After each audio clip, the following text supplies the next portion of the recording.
Et c'est parti pour la partie 2. Donc tout de suite, la partie PC fixe avec ces 3 tours.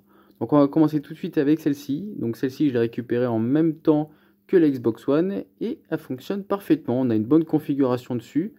On a une licence Windows 7 Pro qui est juste là, qui était active. Donc j'ai pu la faire passer à Windows 10 Pro en 64 bits. Et elle fonctionne parfaitement. Donc on a un processeur qui est bien équipé. Hein, donc c'est un Intel Quad-Core, le Q8300. On a 4 Go de RAM en DDR3. Et on a une bonne puce graphique AMD, je ne sais plus quel modèle exactement. Mais bon, il a une entrée HDMI. Donc ça c'est plutôt pas mal. Donc c'est un PC qui est plutôt silencieux, donc c'est un bon petit modèle. Bon, le petit souci, c'est au niveau du boîtier, on va dire. Il y a quelques petites rayures et quelques petits accros. Hein. Après, bon, c'est un PC d'occasion, hein, donc bon, voilà. Donc je ferai sûrement un petit effort sur le prix. Juste à côté, on a une tour un peu plus vieille, hein, même beaucoup plus vieille, hein, une tour de 2005 de Fujitsu Siemens. Voilà, qui était sous Windows XP de base avec une configuration assez modeste, hein, donc 160 Go de disque dur, 512 Mb de RAM.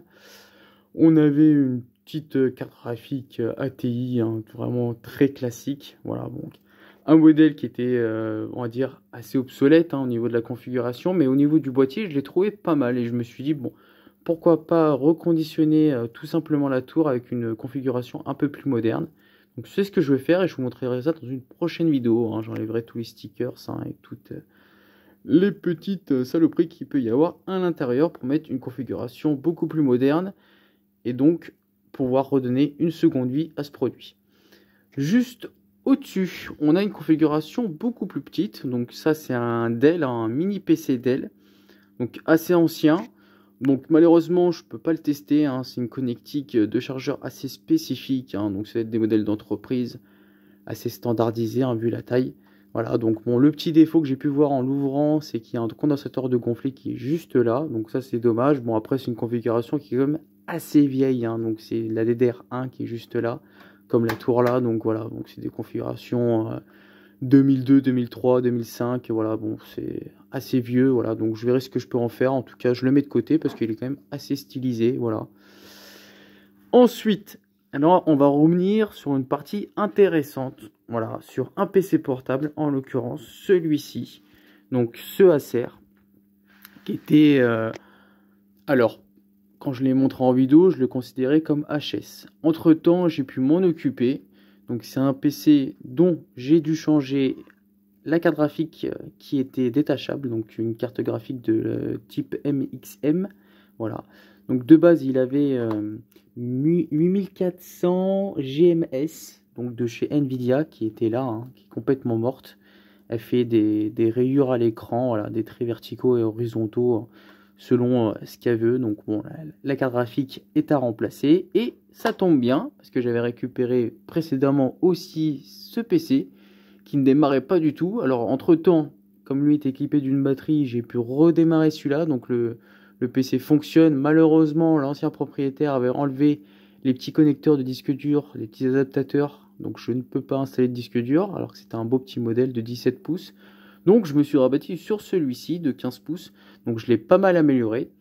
Donc j'ai remplacé la puce graphique de celui-ci par celui-ci. Donc on passe de 8400 à une 9300 GMS, donc qui est un peu plus puissante. On passe de 2 Go à 4 Go en DDR2. Il n'y avait pas de disque dur de base et je lui ai mis un disque dur de 320 Go de 2014, donc qui est beaucoup plus récent, qui est assez fiable, hein, donc il n'y a pas de souci particulier. Et le corps de duo, je l'ai amélioré par un corps de duo, le T7250, hein, à 2 GHz, donc qui tourne à 800 MHz de fréquence, hein, donc qui est beaucoup plus performant que celui qui était de base, hein, c'était un T5450 qui tournait en 667 MHz avec 1,66 de GHz d'horloge, donc c'est vraiment pas terrible. Voilà. Et pour finir, ce petit disque dur, voilà, bon ça c'est un disque dur qui était équipé dans un autre Toshiba que vous avez précédemment présenté, qui avait les charnières qui étaient complètement explosées, qui était bloqué par un mot de pièce sur le BIOS et malheureusement le disque dur a aussi un mot de passe, donc inutilisable. Donc voilà, bon, il finira à la ferraille tout simplement. Donc voilà, je vous dis à la semaine prochaine, hein. avec de futures et de bonnes récupérations. Voilà, hein, encore hein, et toujours. Voilà, bon alors n'hésitez pas à mettre un bon petit commentaire, un petit j'aime et surtout à partager la vidéo. À bientôt!